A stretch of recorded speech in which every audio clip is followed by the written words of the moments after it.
Hello students, welcome to EPG Pathshala. I am Dr. Jaspreet Kaur and today we will study the module Tribal Movements in India from the paper Indian Anthropology. Now the learning objectives of this module are to know about the tribal issues and to know the major movements of the tribals. India has a long-standing history of its people living peacefully with one another. The people have always accepted others as it is. Kings and tribals lived in peace with each other because they had separate territories and none interfered with the other's way of life. Rural India had been inhabited by the tribal population from the beginning. The tribal communities lived in relative seclusion and isolation for centuries and in varying states of economy. But in spite of their contacts with the non-tribals, they maintained their separate identity. Each tribal community maintained its own socio-religious and cultural life and its political and economic organization. The tribal people were almost entirely dependent on forest produce for their subsistence and other needs as well. For example, honey, fruits, roots, firewood, and other things.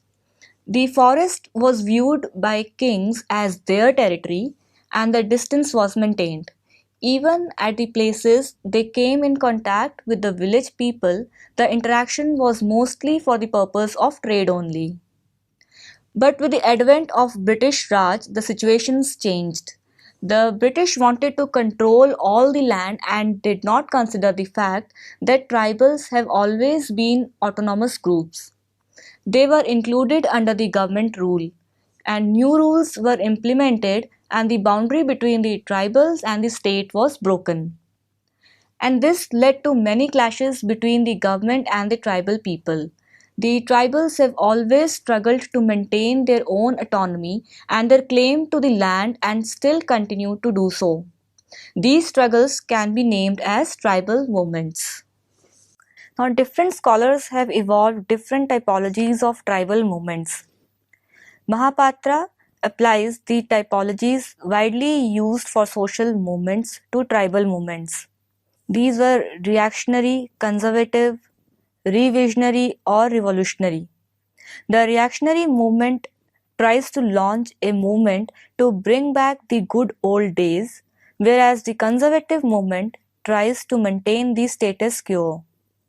The revisionary or revolutionary movements are those which are organized for improvement or purification of the cultural or social order by eliminating evil or low customs, beliefs, or institutions.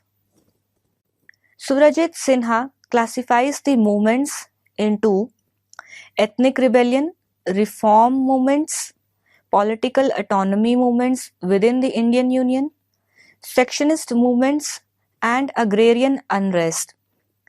K.S. Singh makes more or less the same classification, except that he uses the term Sanskritization instead of reform movement and cultural movements instead of ethnic movements. S.M. Dubey divides the tribal movements in the northeast India into four categories. These were religious and social reform movements, movements for separate statehood, insurgent movements, cultural rights movements. In fact, there is a very thin line dividing the second, third, and fourth types of movements. D. Dole follows more or less the same categories of tribal movements in the northeastern region. Now, there is no substantial difference among the scholars who use different typologies. Mahapatra excludes political movements, whereas others do not. These typologies do not include the recent movements around the issue of forest rights and environment and displacement of tribals due to development programs of the state and the market. Currently, there are many such movements going on in the country. Now, let's discuss the chronology of the Indian tribal movements. India has seen a number of small and big tribal movements since the advent of British Raj. Raghavaiah, in his analysis in 1970 of tribal revolts ranging from 1778 to 1970 listed as many as 70 revolts and gave their chronology. The Anthropological Survey of India, in their survey of tribal movements in 1976, identified 36 ongoing tribal movements in India. At present, there are many movements going on, mainly due to the land deprivation and alienation. For example, the Naxalite movement, the Jharkhand movement, etc. But not much work has been done on the earlier revolts like the one by Fahraiya, but the only understandable reason is British colonialist policy. Bihar, or more specifically Chota Nagpur region, has seen a number of upheavals and many revolts took place in this region. Other than that, the northeastern part has also been subject to a number of tribal revolts, some of which are still going on. In Gujarat region, the first revolt started in 1809 by Bhils, again in 1846 under Kuvai Jai Vasao, and also in 1856-57 and later in 1868. In Madhya Pradesh, Muryas and Murya Gonds revolted in 1910 against the injustice done by British over them. The Bastar area was merged into Indian Union in 1948, which led to dissatisfaction among the tribal population, resulting in a revolt in the area. About 10,000 tribals collected on March 31, 1961, which had to be dispersed by force. The revolt ended in 1966 with the formation of Pandey Commission. In Odisha, Sauras of Koraput waged an armed revolt in Pittasinghi in July 1864. Later in 1922, there was an uprising among the Koyas and Kons led by Alluri Sri Rama Raju, which continued till 1924. In Andhra Pradesh, 4 major revolts broke out, but not all during the British regime. The first in the Kova uprising in the Rampa area of East Godavari Agency, which is popularly known as the Rampa Fithuri Rebellion. The second one happened in 1879, the next in 1922.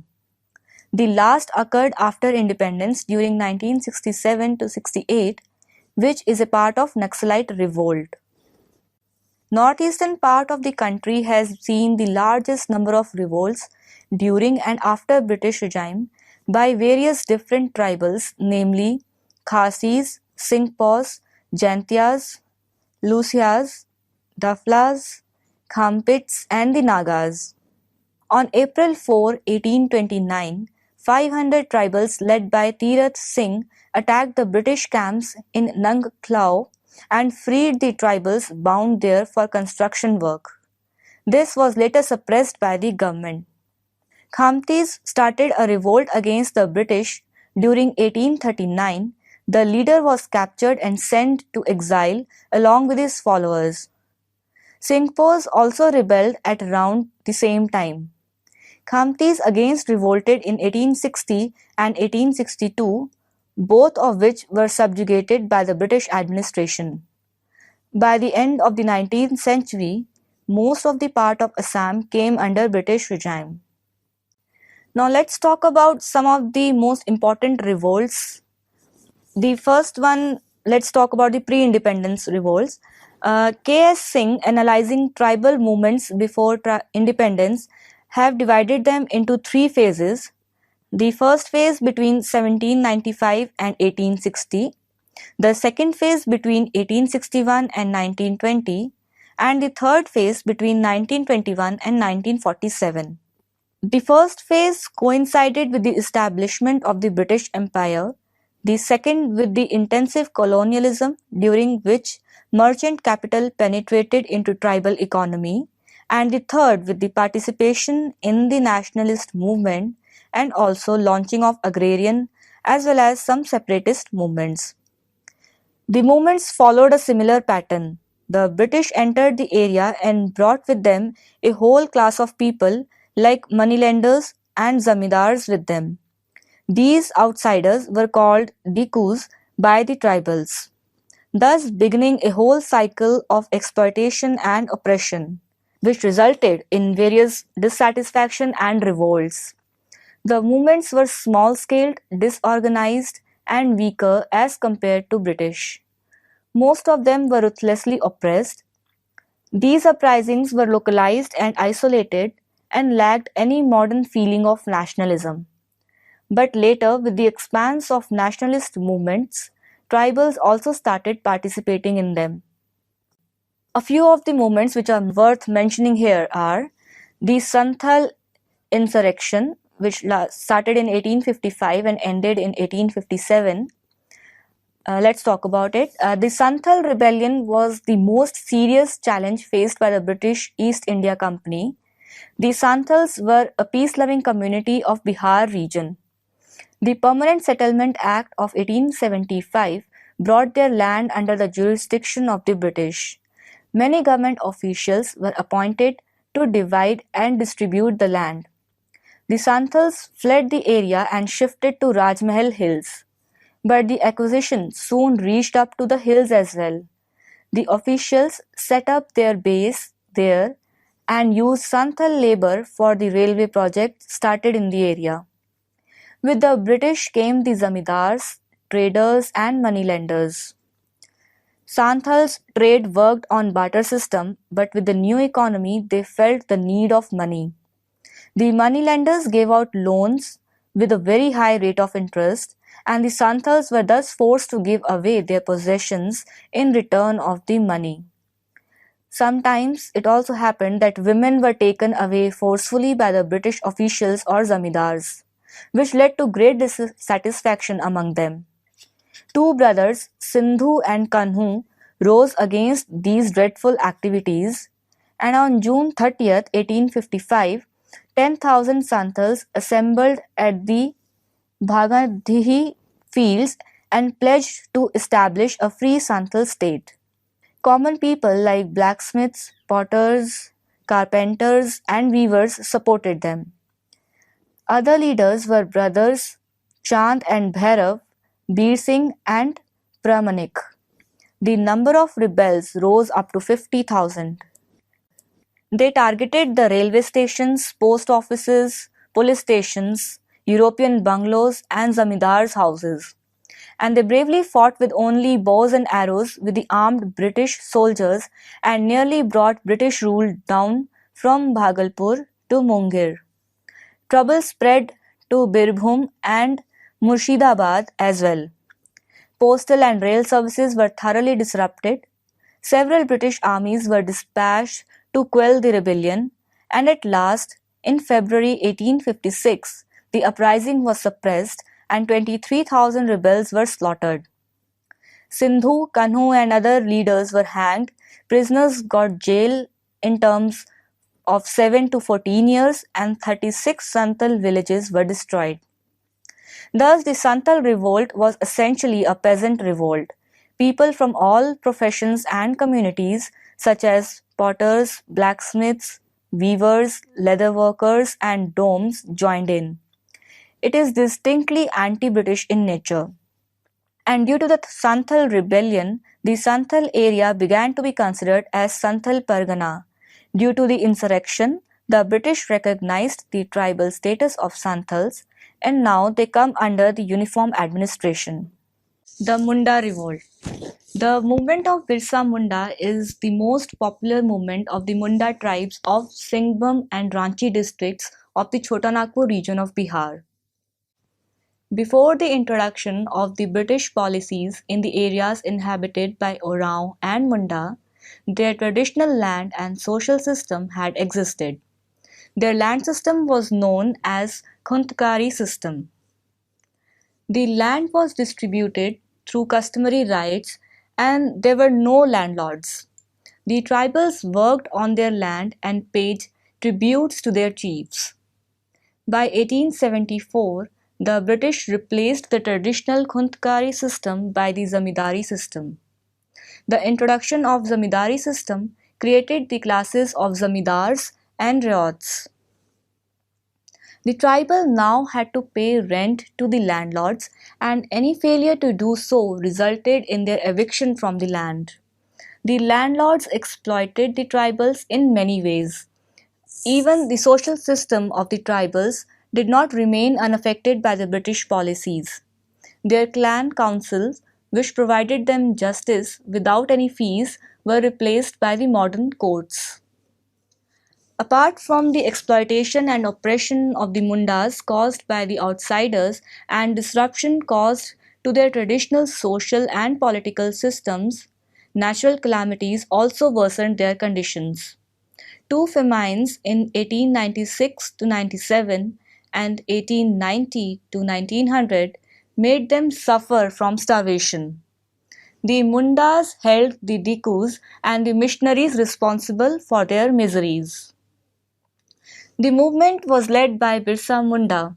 He felt that this freedom could be achieved by ending the oppression of the Dikus and by driving the British out of their territory or by killing them. He announced the establishment of the Birsa Raj, in which nobody but only Birsa could be obeyed. He asked the Mundas not to pay rent. The government arrested Birsa on 22nd August 1895. He was convicted along with others on 19th November 1895. The arrest of Birsa increased the anti-government bias of the movement. He was later released and the movement took a violent form. It broke out on 24th December 1899. The tribals attacked the outsiders with the traditional weapons, that is, the arrows, and burnt their houses. On January 28th, two leading Munda Sardars and 32 others surrendered following the attachment of their property. Police arrested the Birsa on 3rd February 1900 and he died of chronic dysentery on January 9, 1900. The result of the trial weakened the Munda movement. The movement